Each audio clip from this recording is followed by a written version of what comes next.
हूं Nakul Sharma, Vasudev news channel में आपका स्वागत है। आज हमें जेवर विधानसभा का कैंप कार्यालय खेरडी पर, जहां पर 2 हाथियों की प्रतिमा खड़ी हुई है। हम यहाँ से निकल के जा रहे थे तो बसपा के कार्यालय पर पहुंच जाते हैं। बसपा के कार्यालय में जो लोग कैसे हैं उनसे बात करते हैं। नमस्ते अंकल जी, क्या माहौल चल रहा है अंकल जी चुनाव का?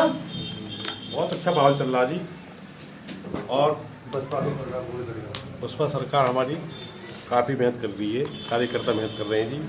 और उम्मीद है पूरी हमारी 100% जीतने का। टक्कर किससे आपकी अंकल जी? नहीं, थोड़ी है टक्कर बीजेपी से है, धीरेन्द्र ठाकुर जी से। कितनी वोटों से आप जीत रहे हैं आपकी बार? कम से कम 40,000। 40,000। मेरा आपसे पहला प्रश्न है कि आपके जो कैंडिडेट हैं नरेंद्र भाटी डाड़ा जी, हाँ जी, इनके क्या मुद्दे हैं चुनाव के लिए, जनता के लिए क्या मुद्दे हैं? जनता के लिए मुद्दे सबसे पहले तो भाई साहब नरेंद्र डाड़ा जी विधायक बनते हैं, गलती हमारी फैक्ट्री में जो लगा रखा वैन 100 किलोमीटर लगेंगे, पहले ये काम करना हम। यानी कि मेरा आपसे प्रश्न वाइज प्रश्न करता हूँ। पहला प्रश्न यही है कि मुझे फोटो से दिख रहा है, मैंने वैसे नहीं देखा, ये युवा है। हाँ जी, अगर युवा हैं तो युवाओं के लिए क्या संदेश है? युवा के लिए 38 साल उम्र है, पेशे से वकील है जी, और ये युवा हैं तो बच्चे के लिए जो बहुत ज़्यादा भला करना चाह रहे हैं जी, क्योंकि कंपनी हमारी लगी हुई हैं, बोर्ड लगे हुए हैं, युवाओं के लिए रोजगार। अगर मैं बात कहूँ तो इनके पिताजी, उनका पीछे शायद फोटो है, वीरेंद्र डाड़ा जी भाई है। बड़े भाई हैं। हाँ। यानी कि मेरा उद्देश्य ये है कि किसानों के लिए क्या संदेश है? किसानों के लिए बहुत अच्छा संदेश है जिनके। जैसे क्या क्या काम करना चाहते हैं किसानों के लिए? किसानों के लिए छूट करेंगे खाद बीज पे भी। अच्छा, ये बसपा की सरकार से बसपा का किसानों के लिए क्या मैनिफेस्टो, संकल्प पत्र जो आया होगा चुनाव का है मैनिफेस्टो, तो उसमें क्या है किसानों के लिए? आप बताओ। किसानों के लिए जो ये लाइट की समस्या चल रही है, सबसे ज़्यादा लाइट की समस्या चल रही है। इसमें किसी पे 2-2 लाख 3-3 4-4 लाख रुपए के बिल भेज रखे हैं। इन बिलों में विधायक का सीधा आधा कमीशन होता है। उसमें बंदे बैठा रखे हैं, सेटलमेंट कराते हैं। 2 लाख का बिल है, लाख में सेटलमेंट हो जाता है, 50,000 विधायक के लिए चला जाता है और 50,000 NPC। विरोधी सरकार तो ये कह रही है हम 18 घंटे बिजली दे रहे हैं। बिजली कोई 18 घंटे नहीं दे रहे, सब बकवास है।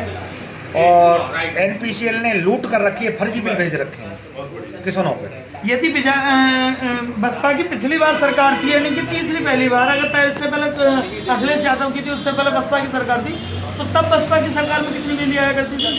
बसपा सरकार में जिस टाइम बसपा सरकार थी 18 से 20 घंटे लाइट आती थी, और जो 200 से 300 रुपये का मुआवजा था वो सीधा 800 रुपये हुआ था उस टाइम पे किसानों के लिए।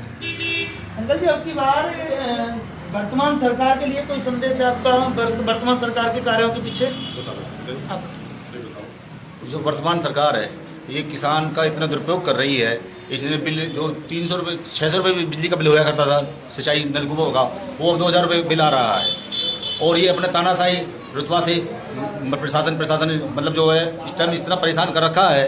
और हमारे जो कैंडिडेट है बसपा प्रत्याशी, ये इनके जो वादे रोजगार, इनका जो मेन मुद्दा होएगा बेरोजगारी, जो रोजगार है उनको रोजगार दिलाएंगे। जो 200 किलोमीटर तक के बोर्ड लगा रखे हैं हमारे यहाँ जो बच्चे हैं, हमारे यहाँ जिले के रहने वाले, उनको बाहरी बना के उनको यहाँ दिया नहीं जाता, बाहरी लोगों को दिया जाता। पहले हम उनको 200 जो किलोमीटर की दूर के उनको बोर्डों को यहाँ से हटाएंगे, उसी दिन जिस दिन हम 10 मार्च को उसको हमारी प्रयत्न ये रहेगी रोजगार बच्चों को।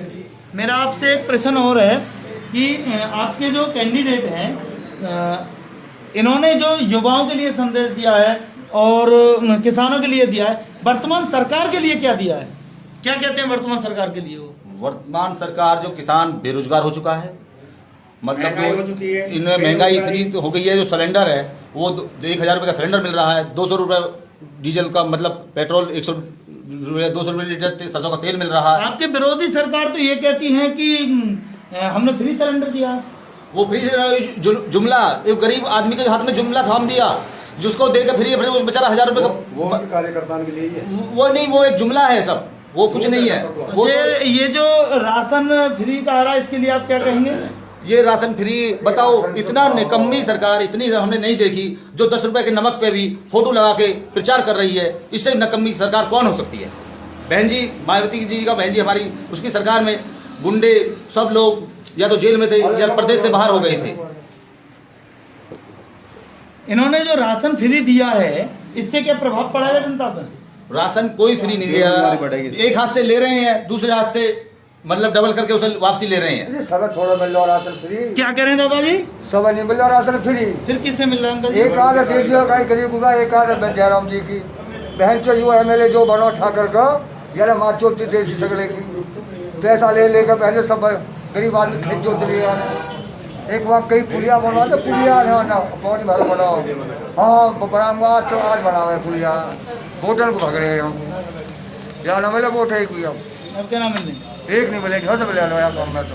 आप मुझे लगते हैं पैसे से पुराने किसान हैं, हाँ किसान है, अच्छे किसान हैं, किसान के ग्रुप में हैं। हाँ किसान तो ही किसान है। किसानों के बारे में बताइए, सरकार से क्या चाहते हैं?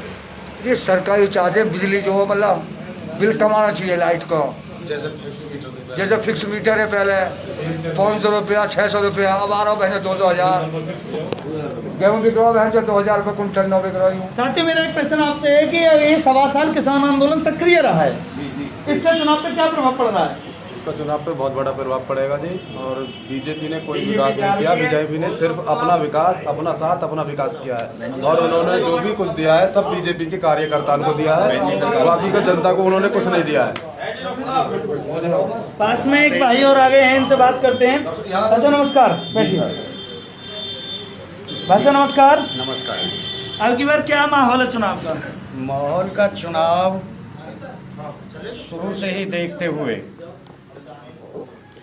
हमारे यहाँ जो अभी तक माहौल बना हुआ है, धीरेन्द्र जी ने हमारे क्षेत्र में कोई कार्य न करते हुए हमारे क्षेत्र का विधानसभा का समर्थन पूरा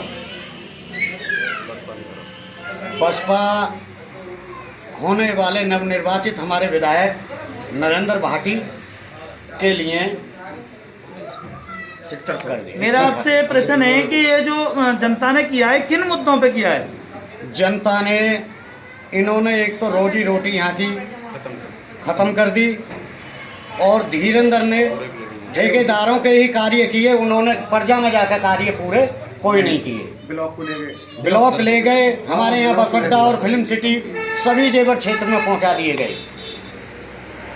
ये जो आपके जेवर में, आप जेवर विधानसभा में आते हैं और ये आपकी वर्तमान सरकार हवाई अड्डा लेके आई है, एशिया का सबसे बड़ा हवाई अड्डा, इस पे भी कुछ नहीं है, क्या कह रहे हैं? ये हवाई अड्डा तो लेके आए जी, लेकिन ये जो इनकी दूसरी हवाई जो फायर चल रही है किसानों के साथ, जो ये दुर्व्यवहार किया जा रहा है कि किसानों से कही जा रही है कि भाई आपको लाइट 18 घंटे दी जा रही है, लेकिन पहले जो फिक्स बिल आते थे किसानों के 800 रुपये 600 रुपये, लेकिन अब वही बिल मीटर करके नहीं 4-4 5-5 हज़ार रुपये। और उसके बाद में NPCL ने यहाँ पे इतनी लूट मचा रखी है, चोरी के जबरदस्ती बिल भेज देते हैं कि भाई आपने चोरी की है, और किसानों ने कोई भी चोरी नहीं की है।